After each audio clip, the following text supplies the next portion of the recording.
Hi friends, என்னுடைய முகுலா இயல் cine ரிவ்யூக்கு உங்களை அன்புடன் வரவேற்கிறேன். வதந்தி பாகம் 2 the mystery of Mani Amazon ப்ரைமில் வெளியாகிருக்குது. இதை ஆண்ட்ரூ லூயிஸுங்கிறவர் டைரக்ட் பண்ணியிருக்காரு. இந்த 8 எபிசோடு கொண்ட தொடரானது ஒவ்வொரு எபிசோடும் பார்த்திங்கன்னா 30லேருந்து 40 நிமிஷம் உள்ளதாக இருக்குது. சுமார் 5.5 மணி நேரம் அந்த எபிசோடு இருக்குது. இதை பற்றி தான் கொஞ்சம் நம்ம என்ன இருக்குது அப்படிங்கிறத ரிவ்யூ பார்க்க போகிறோம்.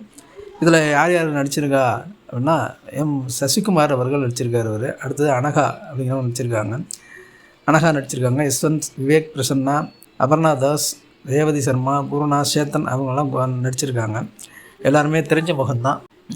பொதுவாக பார்த்தோம்னா முதல் பாகத்தை பார்க்க இருக்கும், 2ஆம் பாகத்தை தனியாக பார்க்குறதுக்கு வாய்ப்பு வசதி இருக்குது.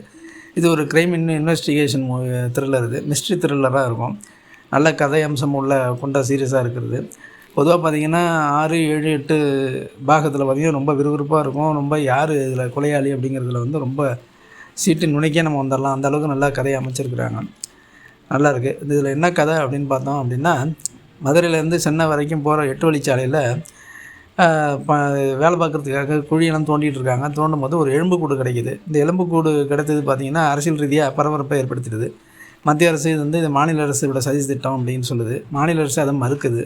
இந்த வழக்கை விசாரிக்க மதுரைக்கு ஒரு சப் இன்ஸ்பெக்டராக சசிகுமார் அவர் வருகிறார்.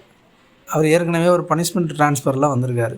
கல்யாணம் ஆகி 8 வருஷம் ஆகி அவருக்கு குழந்தை இல்லை. கடவுளில் வேண்டிகிட்டு இருக்காரு. வேண்டிகிட்டு தாடி வளர்த்துக்கிட்டு வர்றாரு. அவர் விசாரணை செல்ல வழக்கு முடக்கத்தான் மணிங்கிற நபரை கொண்டு சுற்றி போகுது. முடக்கத்தான் மணிங்கிற ஒரு கேரக்டர் மதுரையில் இருக்குது. அவரை சுற்றி போகுது. அவர் மணிக்கு பார்த்திங்கன்னா ஒரு தங்கச்சி இருக்காங்க. அவங்களுக்கு மணிக்கு அது மட்டும் இல்லாமல் ஒரு காதலி இருக்கிறாங்க.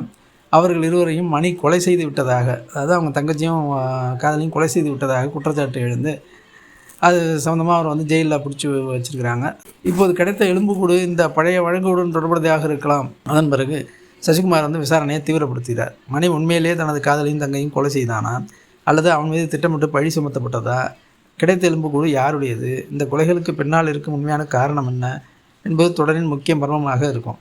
இந்த தொடரில் மிகப்பெரிய பலம் அப்படின்னு பார்த்திங்கன்னா, இயக்குனர் ஒவ்வொரு எபிசோடுலேயும் ஒரு புதிய திருப்பத்தை வச்சிருக்காரு.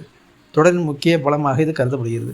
மேலும் ஒரு சிறிய கிளரிக்கல் எரல் கூட ஒரு மனிதனின் வாழ்க்கையை எவ்வளோ பெரிய அளவில் பாதிக்கும் அப்படிங்கிறத சேத்தன் சம்மந்தப்பட்ட காட்சிகள் மூலமாக காட்டியிருக்கிறது ரொம்ப நல்லா இருக்குது. அந்த இது அடுத்தது பார்த்திங்கன்னா, சசிகுமார் இதில் போலீஸ் அதிகாரியாக நடிச்சிருக்காரு. சப் இன்ஸ்பெக்டர் கேரக்டரில் நடிச்சிருக்காரு. நடிப்பு நல்லா இருந்தாலும் போலீஸ் அதிகாரிக்குரிய கம்பீரம் சில இடங்களில் குறைவாக இருப்பதாக இருக்கிறதா தெரியுது.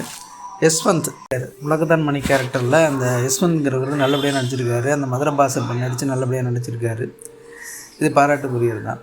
அனகாங்கிறவங்க எஸ்பி ரத்திகாங்கிற கேரக்டரில் போலீஸ் அதிகாரியாக இருக்கும் கம்பீரமும் வீட்டில் சாதாரண பெண்ணாக மாறுவதும் நல்ல கான்ட்ராஸ்டாக நடிச்சிருக்காங்க. விவேக் பிரசன்னா அவர் சசிகுமாரோடைய அசிஸ்டண்ட்டாக நடிச்சிருக்காரு. அபர்ணா தாஸ் சசிகுமாரோடைய மனைவியாக குடும்ப பின்னணியில் நல்லா நடிச்சிருக்காங்க. ரேவதி சர்மா மணியின் காதலியாக கச்சிதமாக நடிச்சிருக்காங்க. முக்கியமாக இதில் பார்க்கணுன்னா முதல் பாகம் அளவுக்கு கதை இல்லைனாலும் ஓரளவுக்கு நல்ல இன்ட்ரெஸ்டிங்காக போகுது. நல்லா பார்க்கலாம். சீரியல் கில்லர் பகுதி சில எபிசோடுகளில் தேவைக்கு அதிகமாக இருந்தாலும் அதுவும் நல்லா தான் இருக்குது. அது கொஞ்சம் திருப்தி தரலைன்னாலும் ஓரளவுக்கு நல்லா தான் இருக்குது. இந்த 6, 7, 8, 7வது எபிசோடெலாம் ரொம்ப த்ரில்லிங்காக இருக்கும். சூப்பராக இருக்கும். பாருங்கள், நல்லா விறுவிறுன்னு இருக்கும். நல்லா இருக்குது. கிளைமேக்ஸ் ட்விஸ்ட்லாம் நல்லா இருக்குது. வதந்தி முதல் பாகம் போலவே இதுவும் நல்ல எதிர்பார்ப்பை ஏற்படுத்தி இருக்குது. ஒவ்வொரு எபிசோடிலும் திருப்பங்களுடன் சொல்லக்கூடிய கதை அம்சமாக இருக்குது. இன்வெஸ்டிங் த்ரில்லர் பொறுமையாக பார்க்கிறவர்கள் ரசிக்கலாம். இதை அடுத்த வீடியோவில் சந்திப்போம். நன்றி, வணக்கம்.